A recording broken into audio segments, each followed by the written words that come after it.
Crioso, and welcome back to the Welsh History Podcast, episode 241, Newport, State of Mind. Now, over the last few episodes prior to the one we just talked about, the British military, I have been kind of giving you a concept of what's going on throughout Wales from the various locations. We're kind of piecemealing our way through at the moment.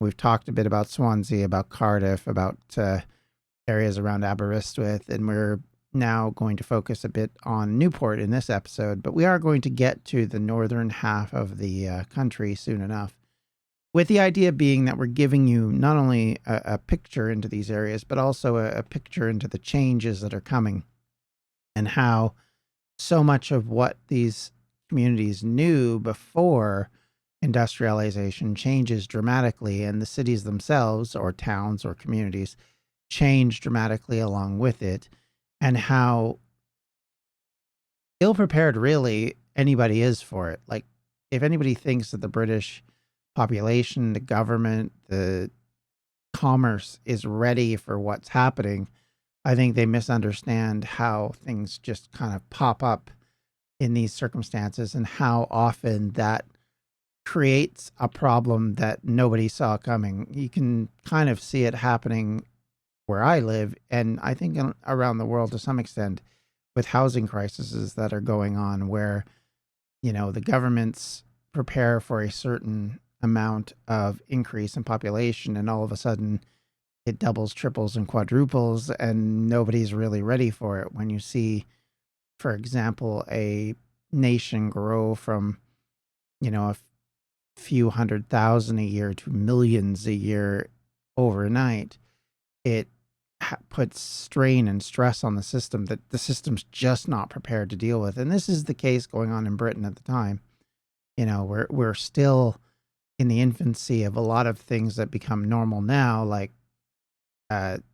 plumbing and irrigation and dealing with canals and steam engines, and all these things are just kind of coming into effect. And they're all coming into effect at the same time, which is creating a whole host of different issues. And along with it, you have a massive building program to try and build up these cities to contain and towns to help control population in certain areas, or to be able to establish some form of housing for them. And they're suddenly getting overcrowded, and they're suddenly getting dilapidated. And so they put up more, and it just rolls on as it's going, rather than solving the problem. It's just expanding it outward. And all of this will continue to explode for pretty much through the entirety of the 19th century. And in part because we're becoming better at identifying disease, at dealing with some of the problems that come with it, expanding eventually our age to the point where we're sort of growing into more problems that people didn't foresee, because largely the population didn't grow to that age. And all of these things are happening kind of consecutively to put pressure on everything. And then it all sort of shifts again when we get to World War One, and shifts again at World War II, and shifts again in the aftermath of World War II. And obviously we've shifted several times since then. Much of what we understand about the world has come out of these periods, and the expansion and explosion of these periods have on our culture and our understanding of the world. And it's something that we have to be cognizant of, that while humanity has never really changed dramatically in the last, say, 10,000 years, the reality of our existence has changed dramatically, because much of what we knew has become either redundant or expanded upon, or in some cases, technology has just blasted past anything anybody expected. So it's developed things in ways that we just weren't prepared for. With all of that said and done, before I continue on a long-winded rant about technology and modernization, let's get to the point of this discussion, which is talking about Newport. Now, we have been talking about different locations in Wales. We're trying to give them a little bit of focus because we've been very unfocused on these areas in the past. In some cases, just brushing past them in brief. And I know for a fact that in the earlier time, when we were talking about the Middle Ages, we didn't focus so much on the South. And that in part is because our records in the South are very limited because of the takeover of the Normans and how that influenced what had come before. But as well, we have a change that will happen where the North becomes a little bit less focused in on. But I want to make sure that that doesn't really happen and that we have a more consistent understanding of what's going on in each of these locations, specifically leading into about the late 1800s, so that we all know kind of where we're at, because things are going to become dramatically different in a very short period of time after 1875. And so that's kind of been my line of point for this period of talking about all these local regions. I want to keep it sort of as a maximum of 1875-ish, because once we get into the 1880s, 1890s, and then the early 1900s, things are going to change dramatically as we start to shift towards the causes and consequences of the beginning of World War I. So I want this focus to be very much about the time before that, so we can kind of focus in on these.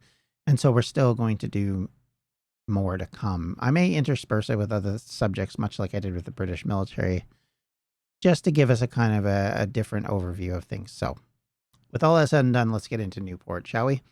Long before Newport was a town, its location by the River Usk made it a natural place for settlement.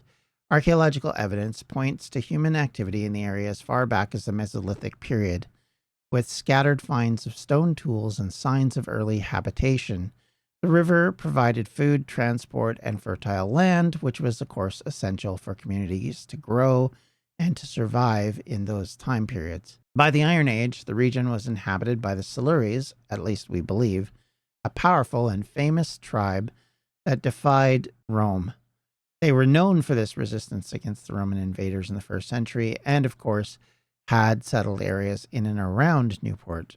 Specifically, one evidence shows that Caerleon, the legionary fort, or Isca Augusta in Roman times, had been previously an area which had been settled by, if we were to believe the name Silures, then the Silures, and was controlled by them, which would make perfect sense because the Romans would come in and occupy areas that were easily defendable, that had access to rivers, that had access to various ways of supplying the troops there. So it makes sense that they would use that as part of their settlement. Although Newport itself, of course, wasn't a Roman town, in fact, it may not have been anything at that point, really, it certainly felt the influence of Roman roads, military presence, and trade. The region was part of a Roman frontier zone for centuries, blending native traditions with imperial systems. After the Roman withdrawal around the 5th century, Southeast Wales entered early medieval period, or what we call the post-Roman period, a time of fragmented kingdoms and shifting boundaries. Christianity began to spread, and possibly with monastic settlements near the Usk, of course, although hard evidence for Newport's immediate area is limited during this period, and we don't really know so much of what becomes the kingdoms around there don't really exist in Newport. They exist farther away from the edge of the water, just simply probably out of a protective need to avoid everything from pirates to raids to all sorts of things. So being upriver from that would make sense because it's a little bit easier to defend that than to be exposed by, open channel, especially when you're across from major settlements like what would become Bristol. The original name for the city was Casnuith ar Wisg, which translates to the new castle on the Usk. The Welsh name is recorded in the Brut y Tywysogion, or the Chronicle of the Princes, as I've described it before, where it was visited by Henry II of England sometime around 1172. As you might assume, Newcastle suggests that there was a pre-existing fortification in the vicinity, and most likely either a reference to an ancient fort or a stow hill, or a fort that was occupied the site prior to the present castle. With Norman control came Norman conventions like the building of urban settlements around their castles. The name of the town itself likely derived from Newport or Novo Frogundus, first appeared in the 12th century, reflecting its role as the new trading outpost and military center. The origin of the name Newport and the reason for its wide adoption remains a subject of debate. Newport on Usk, found on some of the early maps, and the name was in popular usage well before the development of the Newport docks. One theory suggests that Newport gained favor in medieval maritime traders on the Usk, as it differentiated from the Newport or the old Roman port at Caerleon. As the Norman Marcher lords established control over South Wales, they developed Newport into a functioning borough. Around the mid-12th century, a new stone castle was constructed, larger and more formidable, on the banks of the river close to what is now the city center. This not only served as a military stronghold, but also symbolized, as we all know, Norman authority. Newport became a typical medieval marcher town, part of a volatile borderland where the English and Welsh interests clashed and coexisted. The town received its first charter in 1314, which would have followed up with another charter in 1385, which was granted by Hugh Stafford, which formalized its rights to hold markets and fairs, a key to any charter, which of course was vital for its economic development. By the late medieval period, Newport was a modest but established town serving the needs of local agriculture, trading imported goods and ferrying produce via the river to Bristol, one of the Britain's major ports at the time. The ships brought wine, cloth, and exported wool, hides, and grain into Newport and out. Despite its growth, Newport remained relatively small, and according to estimates, even by the 16th century, the population may have been just a few hundred people. Still, the river was the lifeblood both economically and strategically, and in 1400s, Newport Castle saw action during the Glyndŵr Rebellion, though the town managed to avoid major destruction. As time passed, Newport continued to benefit from its location. The town was kept busy as localized trade was thriving with nearby ports of Bristol and Bridgewater, and industries included leather tanning, soap making, and starch making, all of which were shipped back and forth. The post-medieval period brought early seeds of industrial development with local forges, tanneries, mills, all emerging around the 17th and early 18th centuries, but the discovery and development of the valley's coal fields would change the world for Newport entirely. As you can imagine, up until this time, we're talking about a sleepy community, one which was very normal in this period, especially in Wales, sparsely populated, lots of farms around it, lots of agriculture, very little major population centers, and very little in the way of what we would consider to be urbanized environments. And this all quickly changes, of course, but this is what we sort of see here specifically. Because of its location, with Newport sitting on the River Usk with the access to the Bristol Channel, that helped it to become an important catchment point for coal development. Long before railways dominated transport, rivers were the lifelines for trade, and the Usk made Newport a strategic point for moving goods, iron from the valleys, coal from the hills, and later bricks, limestone, and even timber sailed down the Usk and into the Bristol Channel. By the mid-1700s, the river was already drawing traffic, but the big leap came with the building of the Monmouthshire Canal, completed in 1799. This 11-mile canal connected Newport with Pontywydd and later Crumlin, allowing bulk materials like coal and iron to be moved more easily from the valleys of Newport into the growing docks. And just like that, Newport wasn't just a river town anymore, it was becoming a gateway port. The canal made it possible for Newport to handle more goods and more profits as it brought in workers and entrepreneurs, and this was the beginning of Newport's industrial story. By 1801, Newport's population was just under 1,000 people, still in those hundreds. By the 1830s, it had boomed to nearly 8,000, and that doesn't even count workers in the surrounding parishes who poured in on the daily basis to help deal with all the industrial needs that the town had. The town centre began to sprawl outward. Roads like Commercial Street were laid out, and the town's layout began to shift to accommodate warehouses, inns, stables, and boarding houses for laborers. Churches were built, schools were opened, and, as you might guess, of course, pubs multiplied. But with growth, of course, comes strain. Housing was often overcrowded, sanitation was poor, disease was common. And the gap between the wealthy merchants and the poor laborers, of course, would widen in this period. Still, Newport's civic identity was growing stronger, and the Newport market opened in 1817, providing an organized space for trade and setting the stage for the town's growing economic clout. Like other locations we have mentioned and further expanded on during the discussion of the Chartist Revolt, the area around Newport in the 1820s and 30s was becoming an issue for the authorities, as of course there were a lot of pushes for unionization, for labor movements, for democracy movements, and all sorts of other things that were starting to pop up in this area. And of course, wages were low and work, as always, was dangerous.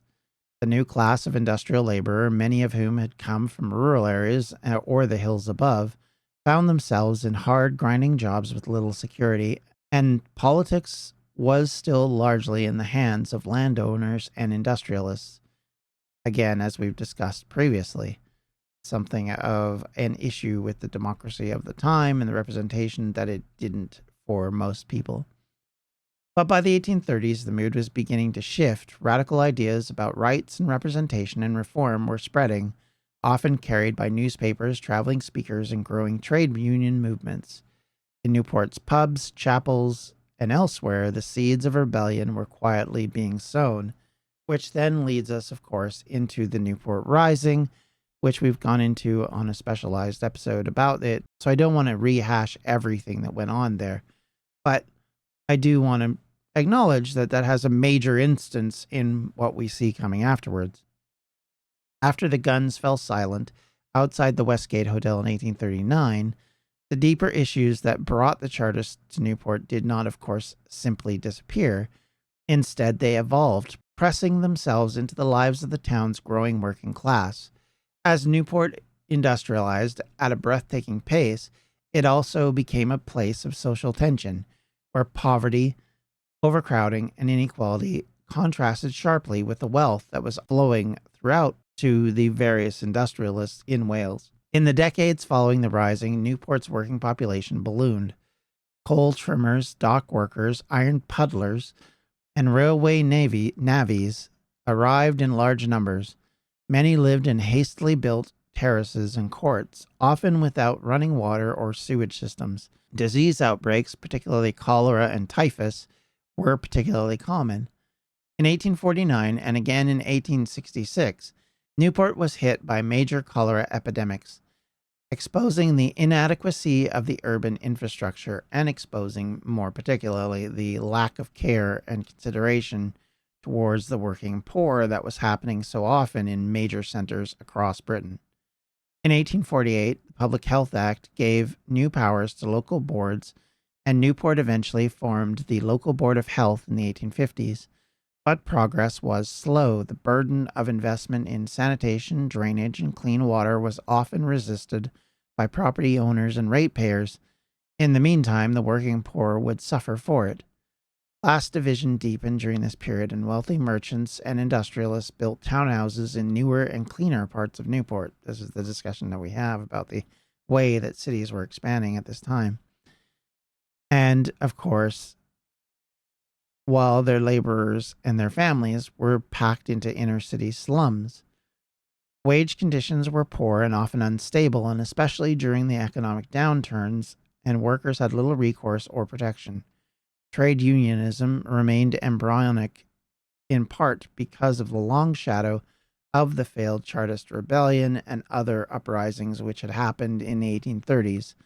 Organizing could still be dangerous, because the consequences that were seen in officialdom about how to deal with these, which was typically violent.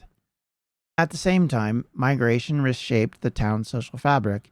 Many new residents came from rural Wales, but also a significant number arrived from Ireland, especially and during the Great Famine of 1845 to 1852. As had been happening in other places, the Irish faced discrimination and were often blamed for social unrest and disease.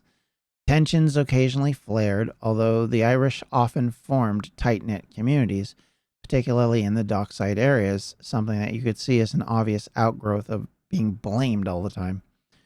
Religion, too, played a role in Newport's evolving social landscape. Nonconformist chapels became centers of Welsh cultural life and the working class identity, while Anglican and Catholic churches served the English and Irish communities. Chapels often offered education, charity, and a moral framework in the absence of state welfare. Efforts to reform came in various directions: temperance societies, philanthropic organizations, and eventually school boards established in the 1870s would help mitigate some of the problems. But it would take decades for Newport to meaningfully address all of the root causes of the social inequalities that were being faced. By 1870, the fires of revolution had cooled, but the struggle for a better life was far from over.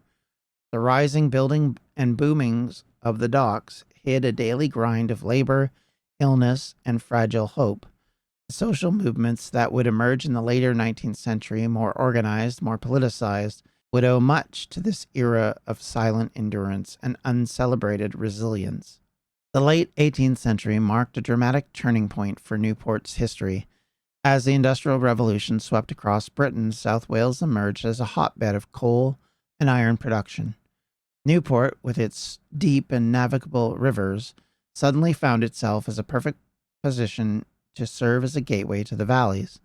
The Monmouthshire Canal that we mentioned earlier opened in 1796 and became one of the town's most significant innovations. It linked Newport with the rapidly industrializing regions of Pontypool and Blaenavon, as well as the Ebble and Sirhawe valleys, rich with coal and iron ore. The canal drastically reduced the cost and time needed to bring heavy materials to port. This development launched Newport into a period of explosive economic growth. Wharves and timber yards lined the Usk. Sloops and barges were constantly loaded, unloaded with coal, pig iron, limestone, bricks, and timber. Between the 1800s and 1840s, Newport's population grew rapidly from a few thousand to over 20,000 within a short period of time. Though not a permanent resident of Newport, Crawshaw Bailey had a major impact on the town. He was one of the key ironmasters of the Ebble Vale region and used Newport as a port to export his goods. His business empire helped drive Newport's transformation into a major industrial hub. Bailey invested in canals, railways, and dock expansion, all of which contributed to Newport's economic rise, and he was the member of parliament for the area and had a reputation as a shrewd but sometimes ruthless capitalist. As demand increased and canal capacity became insufficient in 1842, Newport responded by opening its first floating dock designed to allow vessels to remain afloat regardless of the river's tide. This was soon followed by a second larger dock in 1858. These docks placed Newport in direct competition with Cardiff and Swansea as one of the primary coal exporting ports of South Wales. The economic boom also transformed urban landscapes. Streets were paved, gas lighting introduced, and commercial buildings rose where medieval markets had once stood. Newport's skyline also began to change, with chimneys and cranes becoming more visible than the church steeples. This, of course, would have an ultimate effect on how quickly it developed and the style of it. One thing I'd like to point out is that when you walk in Cardiff and in Newport and places like that in Wales, one of the things that stands out to me anyway is that you're looking at a region which largely is built up around the 1900s. It doesn't have a massive old part of the community. There is an older part of the community, but most of it is built long after what people consider to be the medieval era. And because of that, it looks more modern. The streets are wider. The area that is built up is more dramatically different than what you'd see in places like the center of London, or if you go into, some of the major centers in England where there hadn't been change for many, many years until, the outward regions started to expand. So you don't get this same sort of stylistic development.